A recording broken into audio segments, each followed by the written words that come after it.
What's going on, YouTube? Welcome back to another video. Finally, we got our host back, Miguel the Barber, and today we're gonna do part two. Let's do a part two of the frequently asked questions. You weren't here for part one. I mean, if you guys want, watch the first video before you watch this one.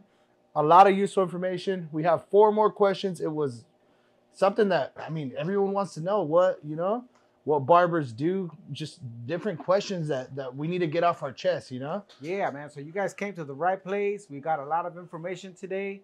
So we're going to start off quickly with the first one. Ooh, I just needed that little. If a client is unsatisfied with your work, what do you do? So to start off, for me, it'll be like the consultation has to be the first contact, right? Yeah. So if you're not sure of what the client is asking for, I suggest you don't start cutting at all until both of you guys are on the same page to try to avoid that. Yeah. Now, if you went ahead and did the consultation to the best of your abilities and you thought you understood the customer and he's still unsatisfied, at that point, just give him the free haircut. Yeah. Because at the end of the day, I mean, don't be afraid to ask questions, Yeah. Do you like your taper low, mid, high? Do you like it bald? Do you like it to the skin? Do you like it with the razor? Those are all useful questions. And your client is going to appreciate the detail and just you actually sitting there and listening to what their needs and their wants that they actually want to achieve with their hair, Especially the first time they're sitting on your chair. Oh, yeah. You don't know them. You don't know their lifestyle. That's why it's very important for you to have the consultation. Oh, yeah. Ask as many questions as you need to ask. And once that's settled, boom, you hit them with the haircut. Let's say we go through all of that and the client's still not satisfied. Do we use the famous saying, we get paid for the attempt? Or do we? Well, at that point, you'd rather have a client that's basically you're gonna just let them know, you know what, I'm not the barber for you. I did everything in my power to try to satisfy you, but I'm not the barber that's gonna be able to do that for you. There's hundreds, thousands of barbers out there. I'm pretty sure you have better luck at another shop. Yeah. And I think that in my eyes, that's probably the best way you can handle that. Yeah, you're not satisfied, don't try to fight them. Don't try to freaking start a brawl, WrestleMania in the shop. Yeah, like just, you know what? Hey, this one's on me. My bad. Hey, next cut, I'll try to better understand your needs. If not, man, you're more than willing to go to another barber shop and, shake hands at the end of the day, I think people need to understand that not every customer, it was meant for that particular barber. And that barber cannot cut everybody's hair. Yeah.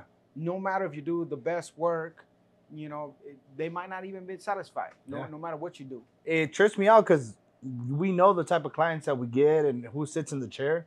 But I feel like everybody meets each other for a reason. And the older I'm getting, the more I've been cutting, I'm like, shoot, each client, and you can tell which ones are meant for you, which ones aren't, Yeah. From like the first couple times you cut someone, it's like, okay, this guy, he's probably not going to be in here long term. Or this guy, you know what, he's here to stay or something, Yeah, like it's not just a haircut, you've been doing this for a while. That customer service, the conversation, that goes a long way. It could be a what, 50%, 15% haircut, 15% conversation, and then the rest could be, just the bullshit in the shop. Yep. So, I mean, maybe the guy wasn't satisfied with the conversation you were having. That's why he didn't like the haircut. Yeah. And the maybe you didn't ask him what's going on today. Yeah. So we're gonna move on to the next question. I feel like that was answered.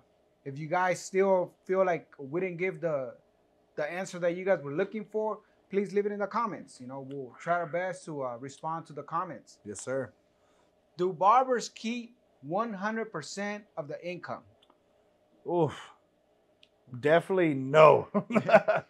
Unless you're cutting in the garage, What do you mean? I can't get what? I'm charging $40 a haircut. I can't take my $40 home?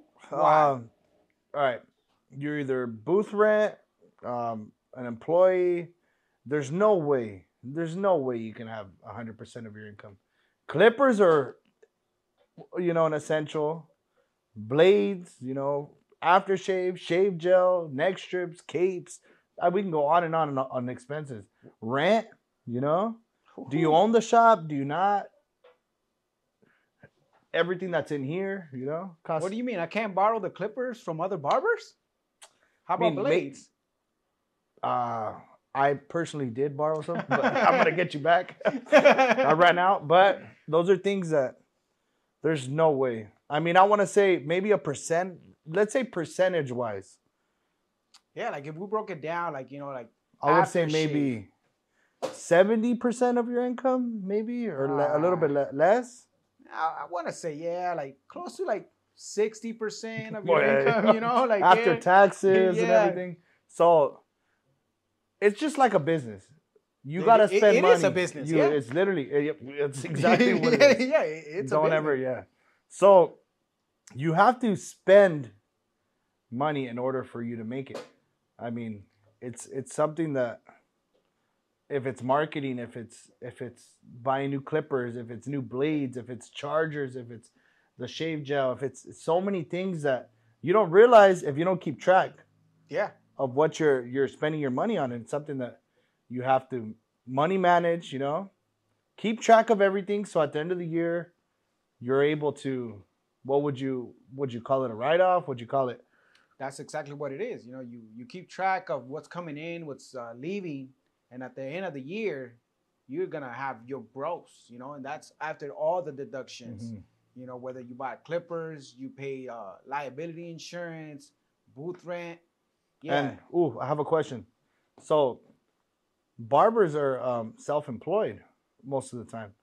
Um, would you say that the barbershop owner is in charge of you getting health insurance, or is that on, you know? well, see, it falls back on: are you an employee? Are you an independent contractor? You know, if you're an independent contractor, that means you're doing everything by yourself. So that means that would add another expense. Yeah, so if you want to have insurance, you know, you want to go get your hair done somewhere else, you're going to have to pay for that. Mhm. You know, you want a uniform, you're going to have to pay for that. Mhm. Now, if you were an employee and they offer that, then, you know. So my thing is, knowing all these that you keep around 60 something percent of your income, would you do it any different? Would you No. choose a different profession, or would you, even though you know that 40% is going out, what makes you want to stay? Well, because if I go work at a regular job, I'm Mhm. still paying taxes, Yeah. regardless, you know, but I'm making another company or another corporation rich. I want to make myself rich. Yeah. So I'd rather work for myself, put not the same effort, but more effort on my own personal business than I would at another place. Oh, you yeah. know? And you'd think, like, I'm going to leave my 9 to 5 to create my own schedule, but you don't realize you work even more when. Yeah. Because not only at a regular job, let's just use freaking Roundtable as an example. You know, you clock in at 9, boom, and you got to leave at 2. You're leaving at 2.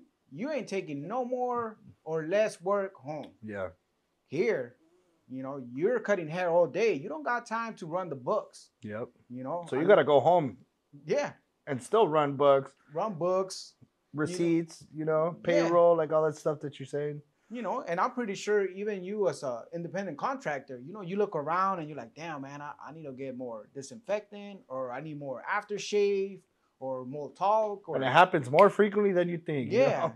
So then you It gotta seems like go. you turn around and it's already gone. Like, what Yeah. the heck? So either you're gonna hit the local Sally's, Cosmoprop, or you know, Salon Centric.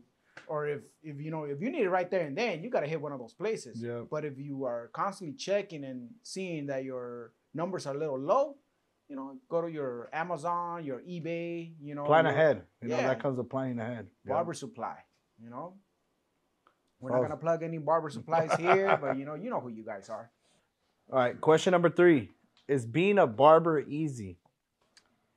I gotta say that if you're looking at a TikTok barber, or you go to your local barber shop and you see the barber just having a good time laughing and, you know, cutting hair, from that perspective, you're gonna be like, damn, it's a fun job. It looks really easy, Yep. you know, but it's not until you get the little kids that want to bite you and kick you, or when you have a customer that it's rude, you know, and all the extra work that you have to put in, then you start realizing that it's not as easy. I mean, it's not hard, but it's not easy. It does take a lot of work, dedication.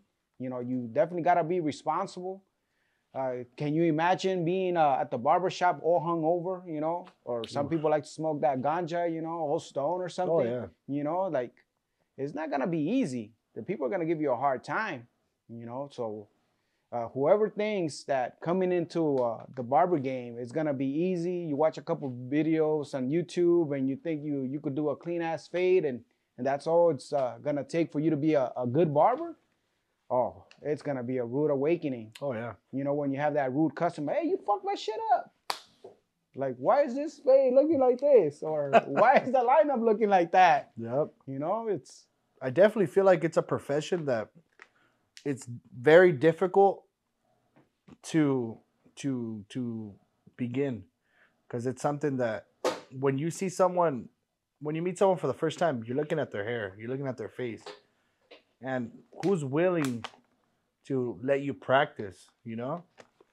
You start from literally zero, from nothing, you know? And little by little you start learning.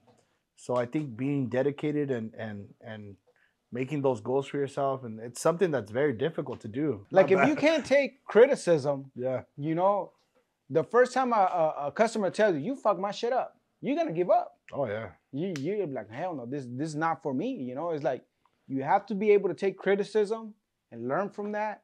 And if a customer comes and tells you, hey man, you know, I think you fucked up my hair last time, you know, this time try doing this, or you know? you try to do that, you know, what the customer was expecting of you, you know, and if you could make it happen, well, you know, you just moved up a notch, you know.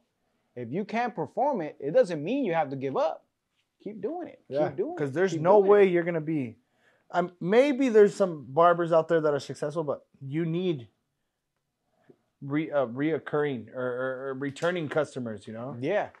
Because there's definitely a lot of people out there, but those reoccurring, those returning customers are gonna be the customers that are gonna help you build your empire that you want to build, you know? Yeah, like we're gonna use let's say one of those chain places, you know, we don't want to name them by name, you know who they are, you know, they work on volume.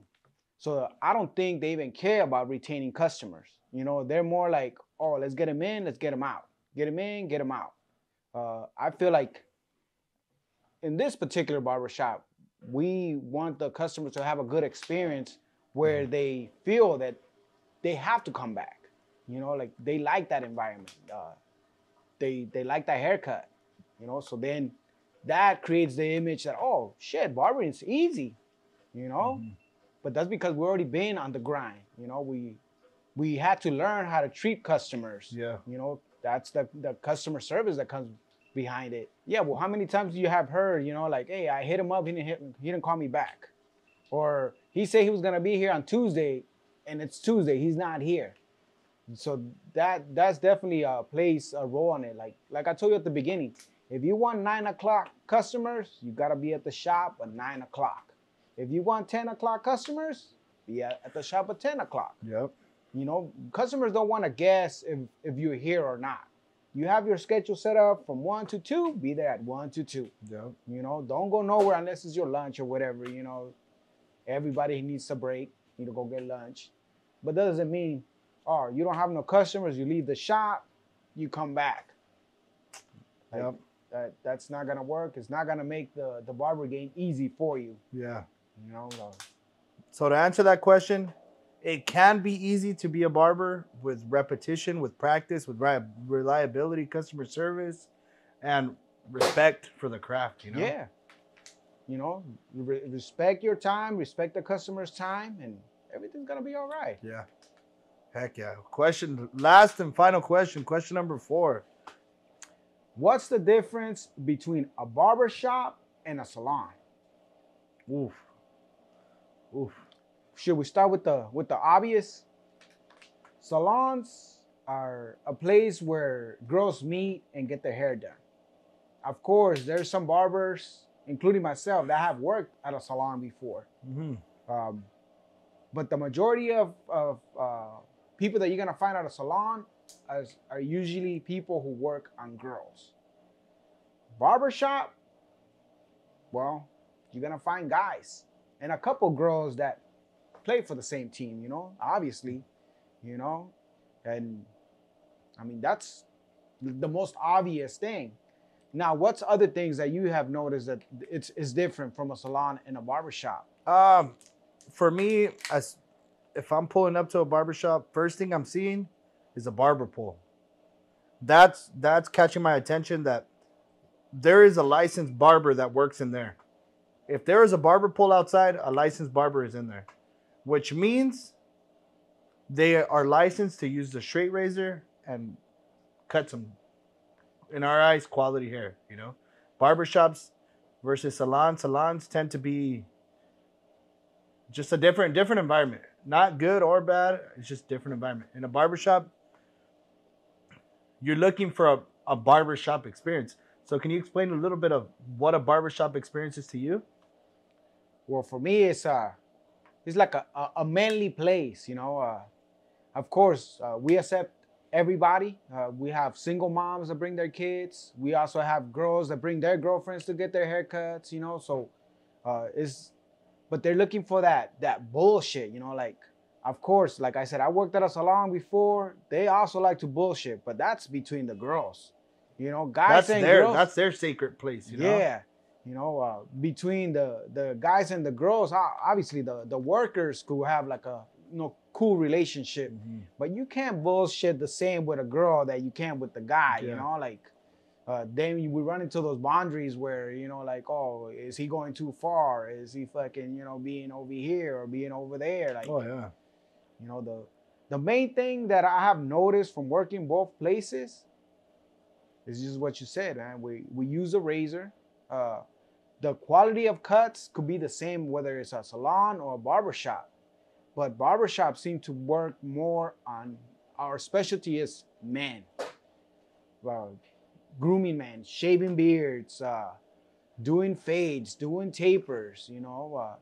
You could do all those things at a salon, but you know that blade is just gonna make those lines extra crispy, you know. And it's more that shorter hair versus what I see in salons is the longer hair look. Yeah, the longer hair. Like, yeah, like of course there's some barbershops, you know, where they do the color, the highlights, you know, the perming and all that stuff. But the traditional barbershop is gonna focus on haircuts and shaves. That's it, yeah. You know, let's keep it simple. Yeah, because you're not gonna go to a salon looking to get your beard lined up. I mean, they probably can, you know, but generally people will not go to a salon looking for that service, you know. And same here, like they're not gonna come over here and be like, hey man, can you know, frost up my bangs a little bit, you know, give me some highlights. It's generally not gonna happen. Guys will come in here like, hey, you do some gray coverage. Unfortunately, we don't do that yet. Yep. You know, but we definitely can. You know, but we don't offer that service here. Yep. You know, hopefully in a few years we step up our game and we'll do that. You know? Yes, sir. But you know what? Enough bullshitting for today. Enough questions, because we only had time for 4, and it's already almost 7:30. Damn. And I know how much you don't like your OT, so I want to let you out a little bit early today.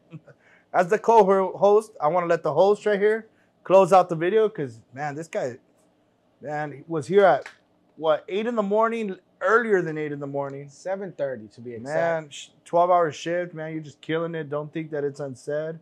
But with that being said, what do you want to tell them? What do you want to tell the audience right now? Don't forget to subscribe, like the video, comment, and if you guys have any questions that you guys would like us to answer, please leave it in the comments. Like I said before, we do read the comments and we try to answer all of them.